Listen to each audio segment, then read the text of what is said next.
Hey everyone, this is Michael Bengiat. This is the Market Trend Advisory Weekend video for June 11th, 2022. As usual, here's our disclaimer. I just wanted to say just before we start that everything presented here is for educational, informational purposes only, and in no way should be considered investment advice. Let's get right to the trend. Well, we had a major turnaround at the end of the week. We're basically at this point, we're back in a correction, back in a downtrend. We have no exposure on the indexes or individual stocks or non-index ETFs. Our market count is zero, no exposure. And the institutional selling days have started to rise again, and we're at 3 for each the NASDAQ and S&P.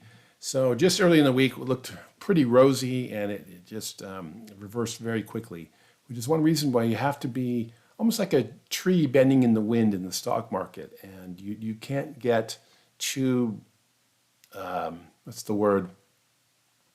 too set in your ways.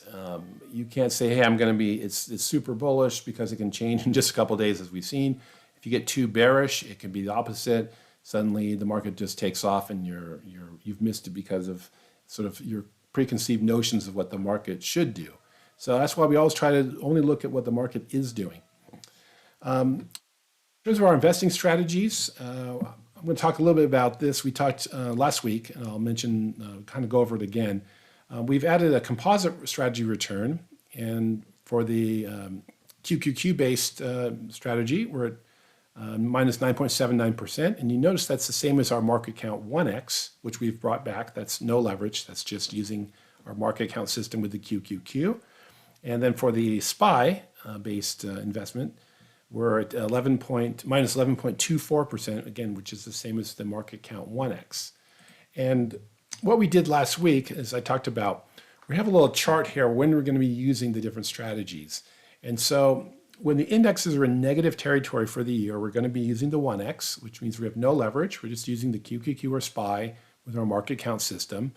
When the indexes are in positive territory for the year, we'll be going to the 2x. And then when the power trend's in effect, in other words, we're in a pretty strong defined uptrend and the indexes are positive, we're going to go to the 3x. So that's going to vastly improve our investing results, because you can see just here, the 2x and the 3x are giving us some pretty strongly negative results. The 2x is better than what we've been seeing in the just buying and holding, but still, we want to improve that. So I think by using this chart, we're going to get some better results. And just the final note about this is that you're only going to change strategies at the beginning of a new cycle. So for example, we started a new uptrend, it was maybe 10, 11 days ago, and we've ended the cycle on Friday because we've gone back to a market count of 0. So at this point, if we have another market rally that starts, let's say in a week or so, we'd still be, because we're almost positive that the indexes are still going to be negative territory for the year, we'll still be at using the 1x. But at some point, if the markets had say we were down just a few percent, a new cycle started, and then that cycle ended, but we were up for the year, then the next cycle we would be actually starting using the 2x. So it's pretty straightforward. So let's go ahead and just take a look at the indexes here.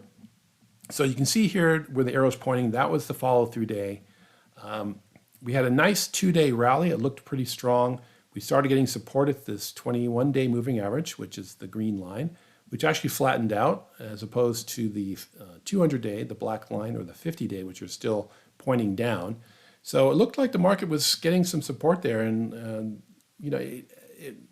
if you had to guess, you would probably say the market's going to take off on the upside. But especially in this one day here, you can see we had opened at the bottom of the opened at the low of the day, closed at the high of the day. The expectation was the next day was going to be higher. It didn't. And then we finally, on Thursday, busted below the 21-day. That gave us the sell signals. And also we had some more distribution or institutional selling days there. And then we just cracked open on Friday, broke below and closed below the follow-through day, another sell signal. So we had enough sell signals that have piled up that we went to market count of 0. We also had some what we call, I'm blanking on the name of the bad breaks. Sorry, that's what it is. Where we went down more than 2.25%, closed at the lows. those are sell signals too. So we had a lot of sell signals that have happened just in the last 2 days, knocking the whole system back down to zero. For the S&P, same thing, maybe looking even a little worse, even though we're a little farther away from the bottom of the low. Here's back to the NASDAQ. We're not too far away from that S&P, but it looks a little just sharper break. Same thing. Here's the follow through today. We broke through it, and we've closed below it. So indexers are not looking very strong technically, or any other way too. Here's the technicals. You can just see there's a lot of red here. The percentage of stocks above the 200-day is low 20s. It almost got up to 30% a few days ago, but we've just busted back down. The 52-week high-low ratio, anything below 1.0 is showing that there's actually more lows and highs. We really got a bad reading on Friday. The percentage of stocks, the NASDAQ above the 50 and the 200, we're starting to break quite below again from their highs. We actually got up to just about 4%. Now we're down 9.5%. This is actually interesting, which is one of the reasons we track this separately, and that's when we go back to, let me go over here. We have this is actually a very powerful indicator here. The individual stocks non-indexed ETFs. So let me scroll back down here. So one of the reasons sometimes, we get divergences. We saw this in the indexes all this year and last year, is that the indexes were hardly going down, but NASDAQ stocks especially were just getting pummeled, some down 90%. So we've implemented this because while the market was not acting well, we were starting to see more and more stocks breaking out and holding. That's what this whole column is doing. And you can see we actually started going, we even went green on Wednesday and Thursday. And you can see we went from, just from a week earlier, almost double the amount of stocks. So certain stocks were acting very well while the market was, trying to establish its bottom. So that's one reason we actually upped that quite a bit, especially in our stock pick service. We started getting not aggressive, but we were creeping in. I think we even got up to 50% invested. That was the maximum. We never actually got there. Just because it just was such a quick turnaround and back. We're back at zero also. It just was, a quick ramp up, but a quick back off as soon as you could because it just didn't work. And that's how you have to in these markets. You never just pile in and you never just pile out because that usually is the wrong thing. We move in as stocks start working and you start having profits accumulating, or you're able to even to take them. Or they're even open profits, you add based upon that. If it's not working, you back off. That's the only way that you'll ever be able to just be in the market and never get yourself really in trouble. By piling in like you see with so many of these hedge funds or Cathie Wood's ARK funds, that's how you end up losing, you're going down 60, 70% and blowing your account out completely. Let's go to the sentiment real quickly. This one, individually, each of these components is a little bit problematic these days, and some of them are just oddly, like the VIX has just been solid red for like a year. So very kind of strange, a little bit of a broken indicator at this point. This is not, even when this was in the CNN was getting really, really, panic mode, this wasn't even getting up to that level. But when you put all these together, we did get a good, especially when we got down to panic mode here, we were getting the signs that the market was oversold and was ready for a bounce, which of course we did get. This is all that area here. So the sentiment indicators work really much better on the downside and not on the upside. When you get extreme optimism, it's really hard to pinpoint. It can just go on for months and months. It's like if any of you have ever used the stochastic indicator, looking at charts, that's something that can just stay overbought for like forever. When I was first learning how to trade, and I remember I got some charts and I was interested in AOL, which was one of the big star stocks in the late 90s. And I thought, okay, well, I'll wait till the stochastics, come down and we're oversold, and then I'll buy it. And basically, I remember it going overbought. It just was like pinned at 100 and it stayed there for like weeks and weeks. And I just watched the stock go up and I realized that's not really a useful indicator. I just couldn't do anything with it. It just locked me out and never. And when it finally came down, I think that was the end of the stock's run, and it just kept going down in terms of the stock. So, anyways, that is something we just doesn't work so well, but it's useful on the downside. So we did get a sign here that the market was oversold, ready for a bounce. But unfortunately, it looks like at this point the bounce is over. And just going back to the NASDAQ chart, it looks likely we're going to test or break below these lows, giving all the headwinds, which is what I'm going to talk about right now. So these are just a few of the things that are going on. So, of course, we have persistent inflation. That is the stock market's number one concern. It's not transitory, as the Fed was optimistically, telling the markets not long ago. And we were at the highest in 40 years, and there's no signs of declines. One of the reasons when we had the CPI came in on Friday, market did not like it. We also have quantitative tightening started this week, so which is the opposite of quantitative easing, which started in I think it was November of 2010. It was the Fed's massive experiment in trying to control the markets by using new tools. They even admitted back then they didn't quite know how it was going to be undone, especially as the trillions started adding up. And that's going to be a big issue as they try to unwind this massive easing now with the quantitative tightening. So they began this week to shrink their nearly $9 trillion balance sheet. These numbers are just like so astronomical, you can't really even understand them. So they're going to allow the maturing bonds to roll off without replacing them.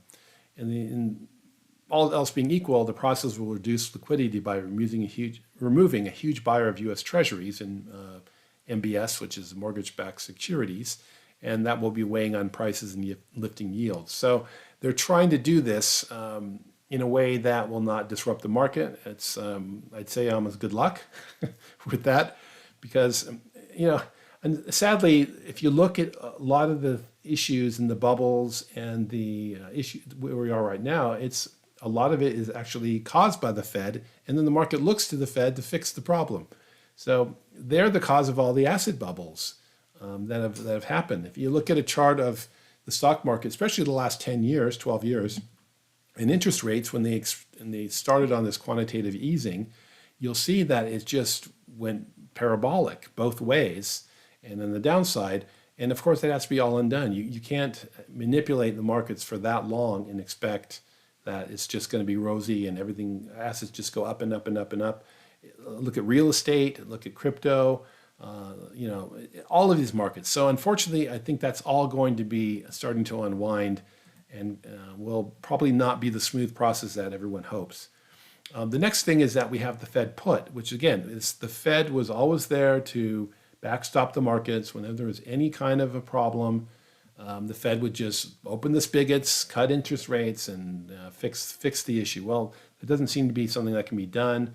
There's a long history of this going on. I think even 2018 was one too. They were starting to tighten, and for whatever reason, all the markets started going down. Not just stocks, it was bonds, and the Fed panicked and abandoned their tightening and cut interest rates yet again, and just pouring more gasoline on the fire. And then, of course, the coronavirus crash, they had no choice but to really open up the spigots to save the economy, which had just shut down. But unfortunately, they left it. They didn't take that liquidity out sooner, and probably left it there a year or too long, and it's causing a lot of the problems we have today. The next one is we have about $6.5 trillion in bonds that are maturing over the next 12 months. And these are going to have to be rolled over at interest rates that are substantially higher than now. And that's going to result in higher annual interest rates payments for the Treasury. Now, this probably will start to be an issue in the future, because we're also seeing a huge huge increases based on COLA, the cost of living adjustments, for both the Social Security and what's the other one? I'm sorry, I'm blanking on it. But anyways, we're seeing all these things having to roll over, And that's going to cause substantially higher payments for the government, which I think will actually cause an issue. So we also have the bursting of a lot of asset bubbles, including the stock market bubble, which is because we had some massive overvaluation. Here's a chart I'll show you briefly. This is the Buffett valuation metric. It's the total market cap to GDP. The previous peak was in 2000, and of course we know that we had a massive stock bubble then that, especially the NASDAQ, went down around 80% from its peak in just a couple of years. At that point, it was 172% of GDP. We actually went up to, I think it was 230 something percent, which is now starting to collapse, but we're still higher than the previous peak. So I think this has a long way to go in terms of reverting to the mean. So likely that's going to be the next driver of lower stock prices. We also have many earnings are being revised downwards, which is not helpful for the stock market and these high valuations. Second quarter earnings season isn't set to kick off till mid-July, but we're probably going to see a lot more companies that are warning, like Target and Walmart have. And just a quick chart of earnings revisions. Just a year ago, probably way overly optimistic, 40%, and now a year later we're at 0. So I think, again, this is all based upon, so many companies were able to just goose their earnings by a lot of stock buybacks. Many companies found, in fact, that was, I think it was Intel, they were able to just keep refinancing debt at lower and lower interest rates and just roll it over.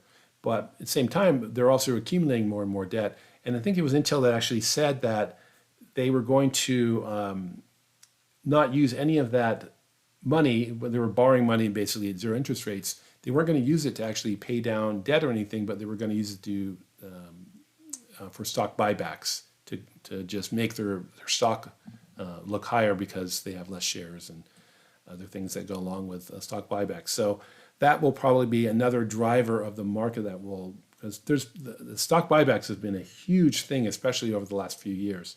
That's probably going to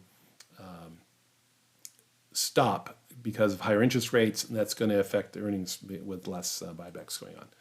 So the final thing, just coming up next week, we have the Fed Open Market Committee, FOMC, is going to issue their policy decision after its two-day meeting that ends on Wednesday. That's going to be highly parsed and looked at very closely.